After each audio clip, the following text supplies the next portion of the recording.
Yes, people, hope you are well. Welcome back. Been a couple of days to relax, to try to enjoy, to try to actually get over some of the disappointment from the other day, which you can get over, some quicker than others, let's be real. Big up to all of you. I hope you're all looking forward to New Year. I hope you've all got over your Christmas and I hope you're all finishing off your brandy, your mince pies, your puddings, your cheese boards, and all the food and drink that, let's be fair, we just continue eating into the new year. Saw something today that said that chocolate and bread and cheese has calories again in a couple of days, and I thought that was quite funny. Really made me laugh. So I hope you're enjoying the festive period still, and hoping that Arsenal haven't ruined it for you Gooners too much. It's going to be a big game tomorrow because of what happened the other night. It really is, and I wanted to talk a little bit about that and a little bit about what perhaps I would do that could maybe change up the team a little bit and run that past the chat. So make sure you do us a favor and make sure you smash a like, make sure you subscribe, make sure that you are um, liking all of the content. I really do appreciate it, man. A like means so much and goes such a long way. Any questions you've got for me in the chat, whack them in, man. Whack them in. Whack them into the chat. More than happy to answer anything you want, anything that you feel as well. It doesn't even have to be a question. Anything that you would pose, that you would do anything differently to try and make sure that we take the 3 points tomorrow against Fulham. Anything you'd like to see happen. Anything that perhaps you'd like to consider us doing in January, please make sure you do that, man, because I'm always one for interacting with the chat. That's why I do most of my streams, if not all of them, live, because I love seeing the support and love seeing all of your comments coming in. So make sure you do that. If you want to join as a member, you can do. If you want to throw in a super chat, then please do. It would be amazing if you could do that to support the channel. If not, then literally just put a Q at the front of your question, just so I know it's a question. I can then star it and then get it sorted. So let's get to it. There is some news around Tomiyasu and Thomas Partey. Now, I don't know how true this is. It's all rumor. I've absolutely no idea whether this is actually a fact or if it's just, as I say, rumor. But Tomiyasu and Partey are set to return very soon. Now, the irony of this, guys, is that they're actually probably likely to go out to the Asian Cup and African Cup of Nations. So we're not going to have them back fit anyway. So that's just typical, really, isn't it? That they're both going to be fit in time for their international duties as opposed to their club duties. Now, it doesn't mean that they're going to come back injured, but you just know, don't you, that Thomas Partey being Thomas Partey, and to be fair, Tomiyasu being Tomiyasu, both of whom are made of glass, probably will get a knock or an injury, or when they do come back, won't be fighting fit. I don't know how long that they're going to be out for. Personally, I think Ghana and Japan have got about as much chance of making it to a similar level at both the Asian Cup and the African Cup of Nations. But I'm not so sure about who's winning that, to be honest. I really, maybe this is harsh, but I really don't take much interest, if I'm honest. I would think that South Korea were probably favourites to go all the way. Japan probably likewise would be favourites to go quite far. As for Ghana, I don't think they really go too far in the competition, but we'll see. Other teams that are going to be affected by this, Spurs, Liverpool, the lists go on. It's not just Arsenal, so we can't sit there making excuses for it. It is something that's happened that we'd like to obviously get them back ASAP. There was rumours that Thomas Partey has been completely left out of the African Cup of Nations squad, but the rumour that I saw, or the link that I saw, was a fake account. So I can see a couple of people, Jake in the chat, AJ in the chat, saying I don't think he's travelled. I believe that was a fake account, but don't quote me on that. Go check it. Just double check what the link has come from, because I got sent something and then straight away a friend of mine said it's fake. Don't listen to it. So I don't know that it's been 100% confirmed. It's all rumor at the moment.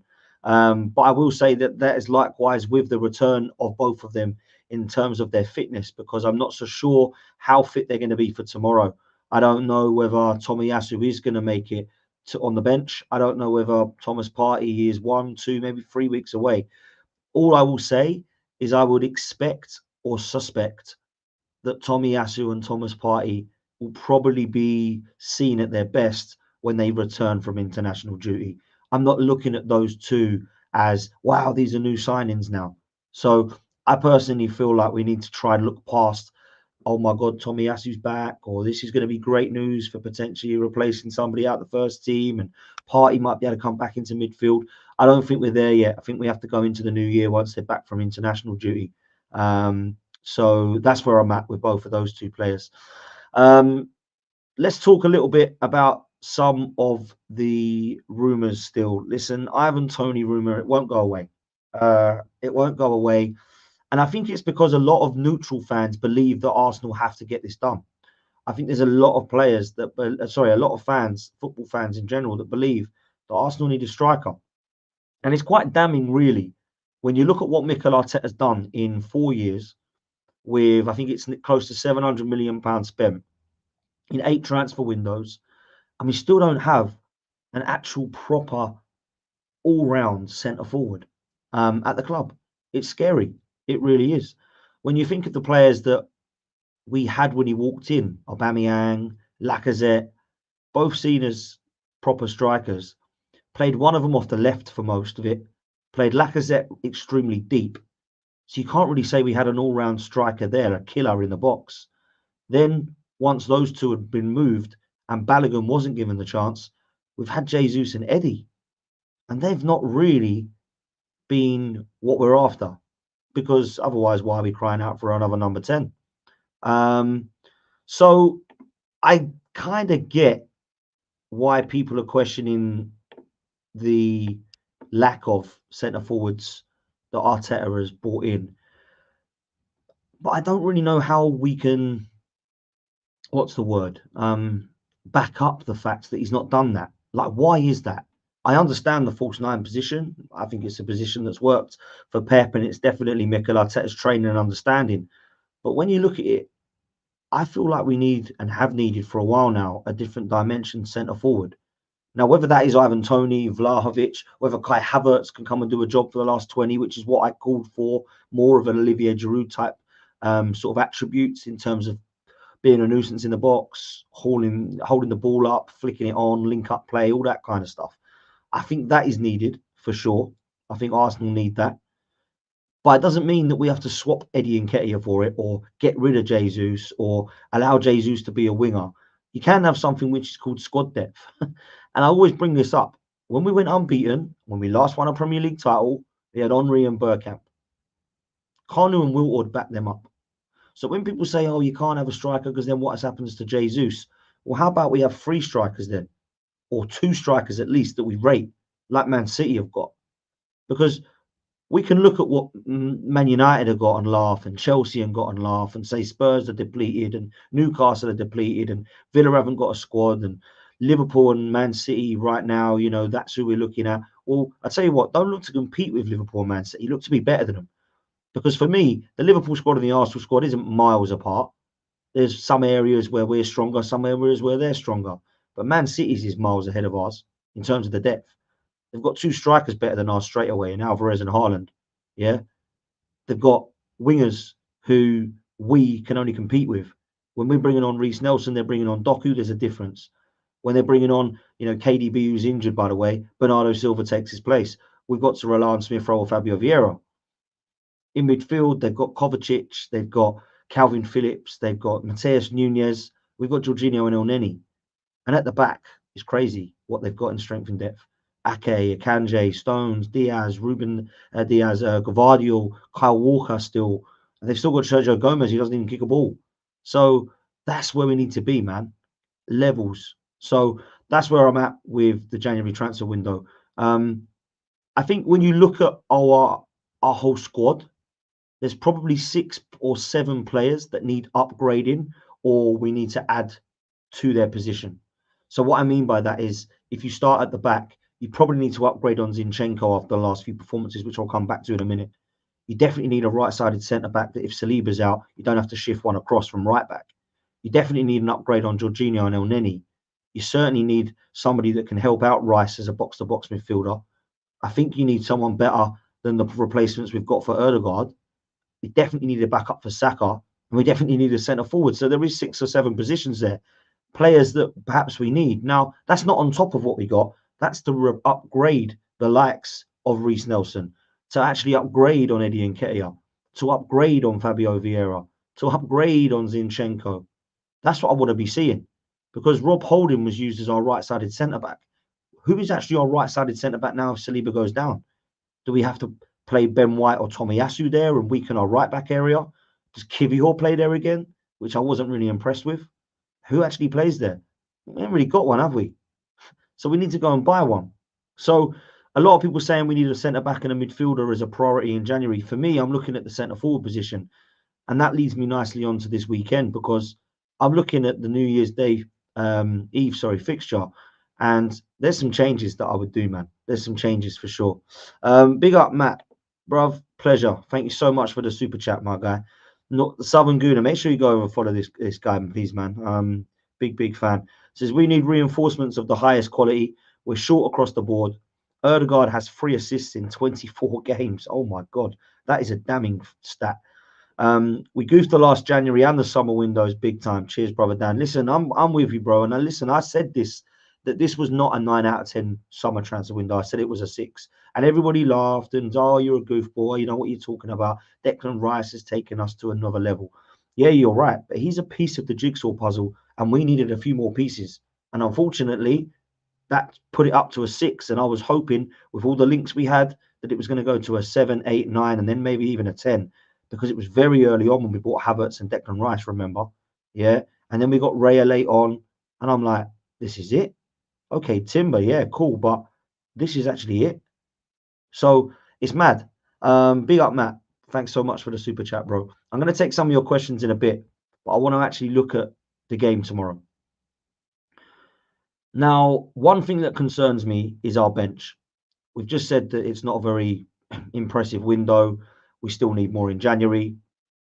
When I look to the bench, there is not really many to look at.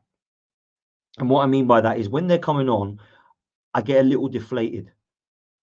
Maybe that's a little bit negative, because we should be giving our all for the players when they're coming on. But when Reece Nelson and Eddie Nketiah and Emil Smith-Rowe are coming on, I'm like, are you better than Saka, Martinelli and Jesus? Are you better than Erdegaard? And of course, the answer is no. Now, I'm not saying that all of our bench needs to be better than the first 11 before we start going down that road. But they need to be excited. It needs to be, like years ago, throw on Reyes or throw on the likes of Bukayo Saka when he was coming through. Throw on Andre Arshavin. Let's go and bring on a Sami Nasri, whatever it was, yeah? Thomas Rosicky, another great example. Now I struggle. I really do. And I think when everybody's fit, there are some areas where we can look at the bench and say, yeah, bring on Trossard. He's an impact player. But I'm starting to look tomorrow and think, I think we might need some proper changes tomorrow. Now, I do think there's 2 reasons for the changes. One, what I've just gone on about. We need to bring on players that actually can make a difference. And 2, I don't think we can just keep playing back players that have been out of form. There needs to be some accountability here. We need to be looking at individual performances and saying, do you deserve to play? Or does the guy behind you deserve to play at the moment? So I'm looking at individuals and I'm thinking, perhaps you now need to be benched and then brought on to actually, 1, prove a point, 2, give you a kick up the backside, and 3, actually look like the opposition are going, I don't want them coming on. Wow, they're normally first teamers. So here's what I would do. I don't want to have the goalkeeper debate because everybody wants Ramsdale. Some people still want Raya. Let's just say it's Raya. We're sticking with Raya. Ben White is the only option we've got right now. He needs to look at himself. His form has been poor, but he continues at right back. Saliba and Gabriel are the 2 that can hold their head up higher because they've been a phenomenal partnership so far. And then we come to Zinchenko. And this was in the chat earlier from Afsar. Dan, would you like to see Zinchenko dropped? The answer is yes. I would. And it's not because I hate him. It's not because I loved Kieran Tierney. It's not because any of that rubbish. Personally, I feel that he's been really poor. Really, really poor. And I just personally feel like it's time to make that known now. I think by subbing him, it was made clear that he had some problems. And I don't know that I'm a massive fan of Kivior at left back, but it might be that he has to come in now to prove a point. It might be, because I think it is time to upgrade on Zinchenko anyway. But I also think that if he's going to be a part of this squad, I'd rather play him in midfield in the left 8 position, which is currently nobody really fancies. Everybody's having a go at it. But he can't keep playing at left back the way he has been. It's been poor, to say the least. Very, very poor. So that's one position I would change. Rice will continue in the 6. Ødegaard will continue in the 10. And then you've got the attacking 8 position, which I think will probably be Kai Havertz. But for me, I would play Emil Smith-Rowe there. I would play Emil Smith-Rowe there, and I'll come back to why in a minute. Then you come across to the front 3, which is why I would play Smith-Rowe there.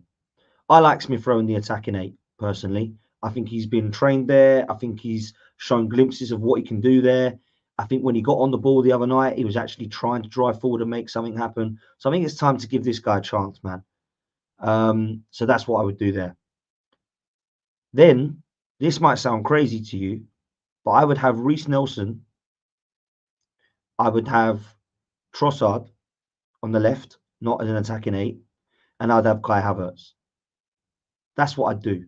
The other thing you could do is you could put Jesus on one of those wings if you wanted to. Yeah. But I don't think Saka and Martinelli have warranted starting in this game. And I think both of them need to be having a rest and coming on and causing absolute havoc and an impact. And that's what I think I would do. And people might think that's mad. That's like a B team, Carabao Cup team, Europa League team. Well, guess what? The first team ain't good enough right now. So we're going to have to do something. Because for me personally, I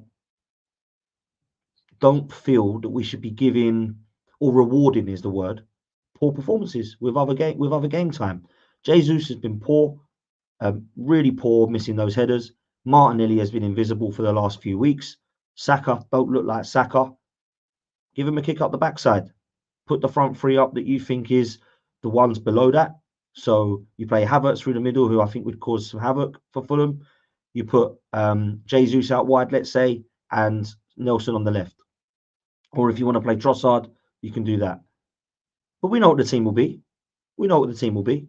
We know the team will be the same against West Ham, other than Havertz will play instead of Trossard.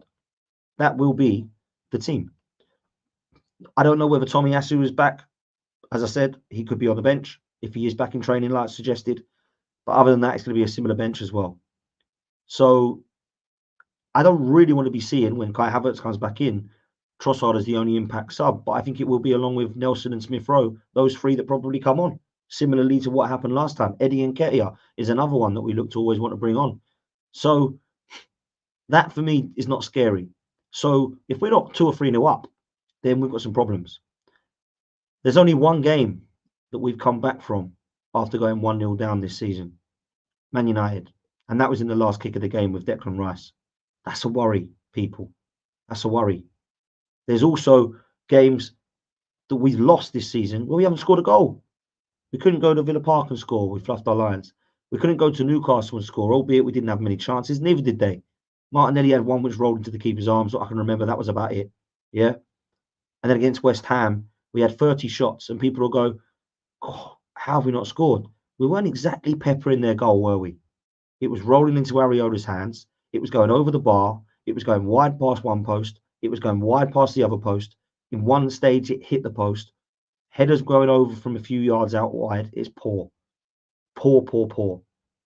So we haven't scored in that one either. So, yes, we haven't taken chances, but let's be real. If I had wheels, I'd be a bike. Yeah? So let's not say if we actually scored our goals, we would have won the game. Because guess what? If West Ham would have scored their penalty, we would have lost 3-0. We're becoming predictable. And I'm with, that Oliver has just said that. We're predictable. Different dimension needed. I totally agree. I absolutely totally agree. I'm going for 3 points tomorrow because there has to be 3 points. So I'm going to go for a 2-1 Arsenal win. I don't feel like we've got enough to go blitz teams at the moment. I don't think we have done this season other than maybe Bournemouth away and in the Champions League. So there's nothing to suggest we're going to go do the same. I think it's going to be really interesting to see if there are any changes and if there's any changes tactically. But I'm expecting to get across the line against a Fulham side that are very inconsistent. A Fulham side that beat West Ham 5-0, the team we've just lost 2-0 to. A team that went then to Craven Cottage at home and lost 2-0 to Burnley. a team that have just lost their last games. I think it was to Bournemouth. So we have absolutely no consistency with Fulham. I don't know what we're going to get. I don't know what we're going to get. Listen, guys, there's almost 200 of you in here. Make sure you do me a favor. Smash the like button on this. Make sure you subscribe to the channel. We're so close. We're under 100 away from 13k. If you lot can do me a favor and hit subscribe, if you haven't done so already, we might be able to get there tonight. And that's what I'm hoping to do. So make sure that we do that, please, people. Let's go through some of these that you have had waiting for a while. James says, what do you reckon the likelihood is of us signing Ivan Toney? I think it's very likely because Brentford, I think, understand he wants to go. So I don't think it's trying to prize him out of Brentford because he loves the club, and Brentford can sit there and go, gonna have to give us 300 million because he doesn't want to go. I think we've already done quite good business with Brentford before with David Raya, and Thomas Frank must have a lot of respect for Arsenal to even look at entertaining that bid of £3 million loan deal for Raya and then 27 million in the summer if we want him as an option. That for me is a really good sign that Brentford are okay to do business with Arsenal. And if Ivan Toney has got his heart set on a move, I don't think that Arsenal will sit there and say no thank you. I don't think Arsenal have got 90 million to spend on Ivan Toney, but I do think that if there is some form of deal that we can do, even if we try and put Eddie Nketiah the other way, or if we try to do some form of payment over a couple of years, then I think we can get the deal done. And I think we have to get the deal done, 100%.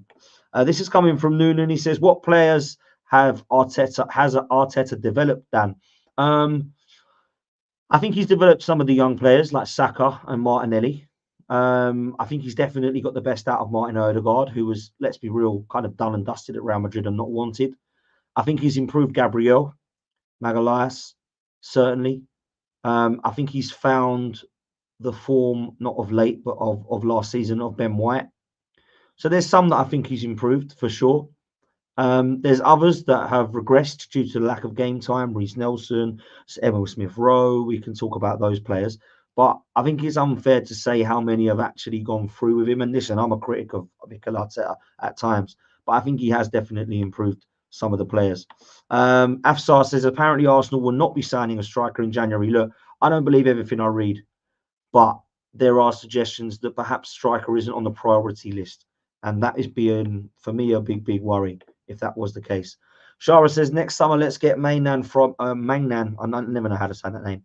Mainan, is it? Magnan from AC Milan. Looks like a very good goalkeeper. If we're going to be going down the route of an Edison or a Allison goalkeeper, then that would be what I would like to do. And if I'm honest with you, it sounds brutal, but for me, we either get rid of Raya and keep Ramsdale and buy Magnan, somebody like that, or we buy him and we keep Raya as the number 2. That's what I think we need to be doing, is being ruthless, because that's what Pep and Klopp were. Kyle Taylor says he'd take Gnabry back to give Saka competition. I think that ship has sailed, my bro. I really do. The one that I would want is Pedro Neto or Michael Elise. They're the two that I'll be looking at personally. So see what happens there. Guna Lad says, get a striker, move Jesus to the right wing, put Zinchenko on the bench or in midfield, and buy and loan a defender that's versatile that can play left back to loan Kivior. Yeah, loaning Kivior is an option, apparently. I'm looking at it thinking, why though? Because we kind of need centre backs already. If we're going to be buying a centre half, why are we going to be looking to get rid of one? It makes no sense personally for me. It really doesn't.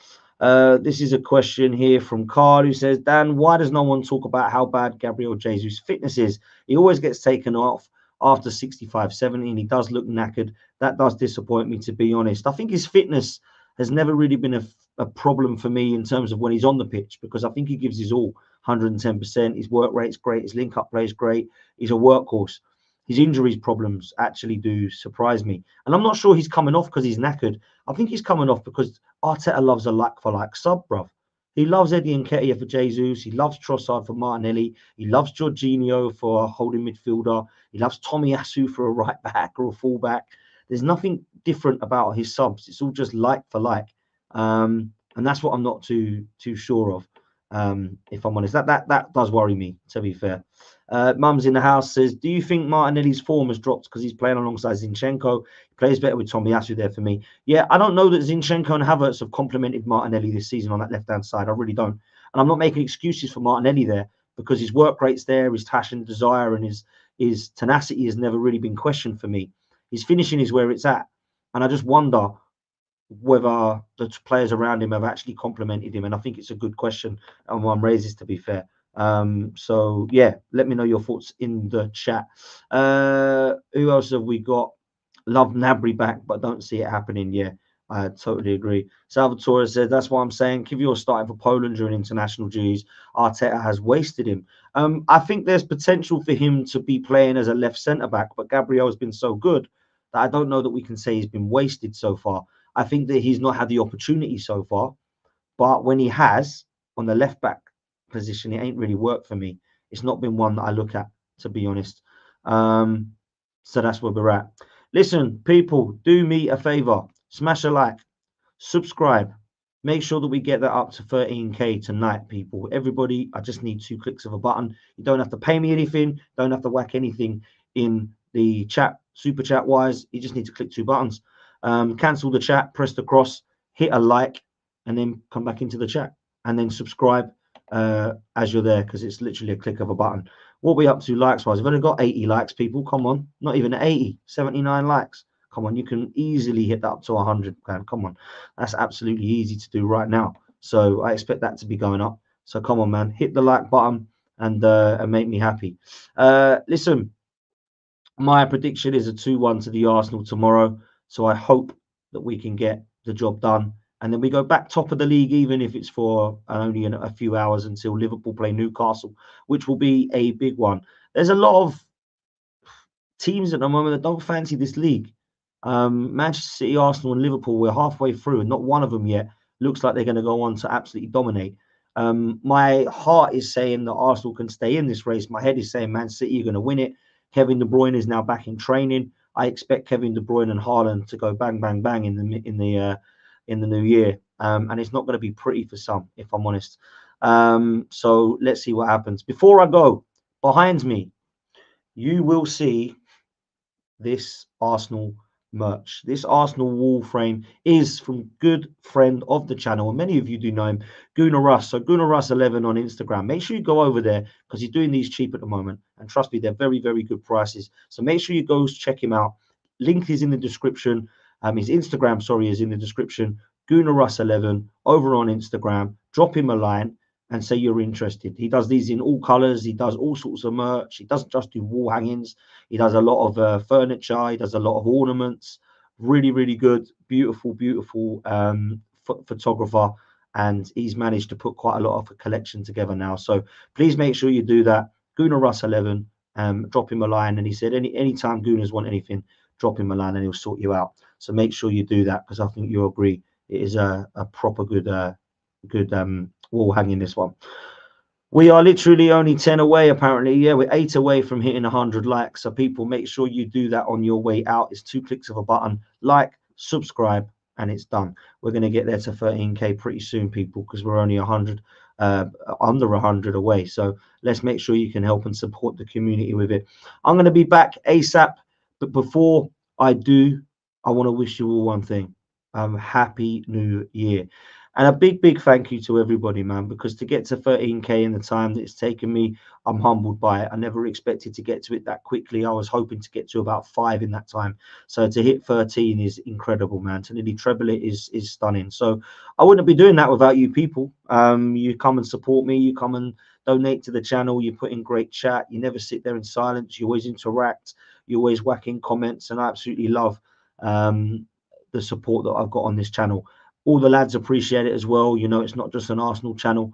Obviously, we cover all content on here. The Race for Europe show, everybody supporting that. Brilliant. Thank you so, so much. All the other shows that we do with the lads from all the other clubs, supporting the clubs that they support for the representation of clubs lower than the Big Six on this channel, which is quite unique. So thank you all for that. And a massive Happy New Year, man. I really, really do mean that. And I hope that you all enjoy tomorrow evening and look forward to 2024. We will see you very, very soon. Happy New Year. Take it easy. We've hit 100 likes, which means we're out of it. Take care, people. Smash a like, subscribe. We'll see you next time. We're out. Peace.